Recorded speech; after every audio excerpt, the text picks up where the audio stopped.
आङो प्रथम दिनैनि बे जोंनि 12 जन जायफोर एग्जिकिउटिभ मेम्बार बिटिसिनि नैबे बाथि माने एसेम्ब्लियाव जोङो दा सरकार हिसाबै आबुं मोनसे सरकार हिसाबै दिनै दानानै लाबाय।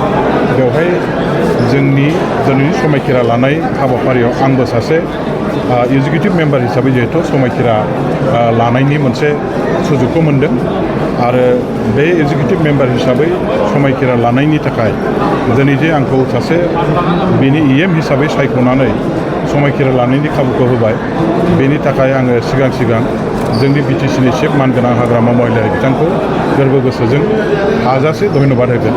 बिथाङा आंनि सायाव फोथायनाय आरो मोनसे माने थोजासे जे आस्थाखौ लाखिनानै दिनै बिटिसि ओनसोलनि रायजो राजाफोरनि खामानि मावनो थाखाय बिथांनि एग्जिकिउटिभ काउन्सिलाव सासे इएम हिसाबै बिथाङा आंखौ सायख'नानै दिनै थिसनदों आरो बिथांनि बे अननाय बिथांनि बे आंनि सायाव गोख्रों फोथायनाय बिसासनि थाखायनो दिनै सासे एग्जिकिउटिभ मेम्बार हिसाबै आङो समायखिरा लानो बे खाबुखौ मोनदों।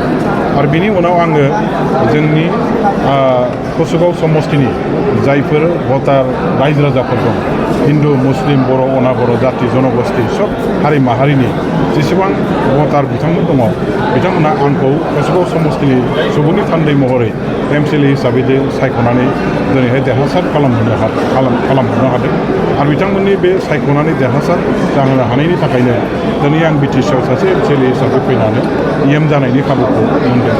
आं बिनि थाखाय कसुगाव समस्ति बाखि रायजो राजाफोरखौ भटार आइ आफाफोरखौ थोजासे धन्यबाद होगोन। दिनैहाय एग्जिकिउटिभ मेम्बार हिसाबै सायख'जादों आरो इएम हिसाबै फैबाय थानाय समाव खामानि मावलांगोन। बे आंनि मोनसे राजनिति जिबननि गोदान एक्सपिरियेन्स। एमएलए हिसाबै 10 बोसोर आंनि आसाम एसेम्ब्लियाव खामानि मावबाय। एमएलएनि रोंगौथिखौ आङो जथेस्थ' जे हायो सोलोंगासिनो दङ दाबो सोलोंजोबनो हायाखै।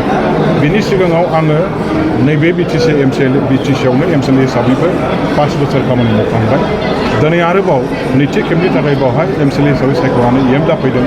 बे इएम जानाय आरो एमसिएलए जानाय बा एमएलए जानाय इएम जानाय बेनि गेजेराव हयथ' फारागा दङ। दा बेखौ दिनै आङो इएम जानो मोन्दों होननानै रंजानायनि बाथ्रा नङा, रायजो राजाफोरनि खामानि मावनायनिसो बाथ्रा। सरकाराव थानानै गावनो गथायनाय डिपार्टमेन्टखौ बोरैहाय जोङो जाफुंसार होनो हायो आरो बे डिपार्टमेन्टनि खामानि मावनायनि गेजेरजों बिटिसिनि आइ आफा रायजो राजाफोरनि गांनाय उखैनाय आरो बिथांमोननि हाबिलासखौ जेंना जेंगोनाफोरखौ सुस्रांनानै बोरैहाय आबुं खालामहोनो हायो बेनि थाखाय खामानि मावनायासो गिदिर बाथ्रा। बेनि थाखाय आङो जोंनि बिटिसिनि गाहाय मावफुंगिरि मानगोनां हाग्रामा महिलारि बिथाङा जेखिनि बिबानखौ दायथ' होगोन बेखौ हाजासे मावफुंनानै आङो रायजो राजाफोरनि बा बिटिसि ओनसोलनि आइ आफाफोरखौ सिबिनो थाखाय आं नाजागोन। बयनिबो हेफाजाब आङो हास्थायगोन।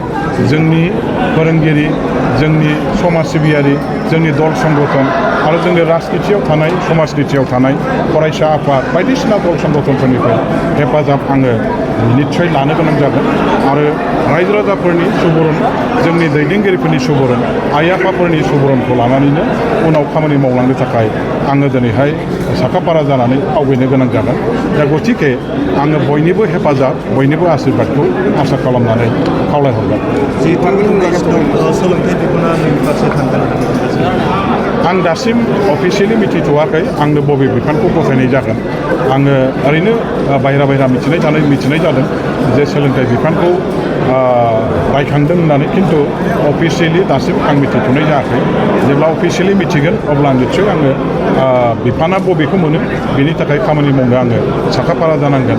जेखि जाया जिहेतु इएम हिसाबै सायख'जाबाय, जेखि बिफानानो जाया मानो मोनफ्रोमबो बिफानाव खामानि मावनायनि माखासे जोंहा हाबाफारिखौ लानांगोन। जोंनि इएमफ्रा आंनि खोथाखौल' आं बुङाखै, जोंनि साफ्रोमबो इएम बिथांमोनहा गावबागावनो होनाय बिबानखौ मोजाङै मावफुंनो थाखाय बिटिसि ओनसोलनि आइ आफा रायजो राजा जाति जनगोष्ठीनि गांनाय उखैनाय हाबिलासफोरखौ सुफुंनायनि थाखाय जोङो निरपेक्ष मोनसे नितिजों खामानि मावलांनायनि थाखाय बयबो बिबानखौ रुजुननांगोन, नोजोर होनांगोन आरो नितिखौ लानांगोन।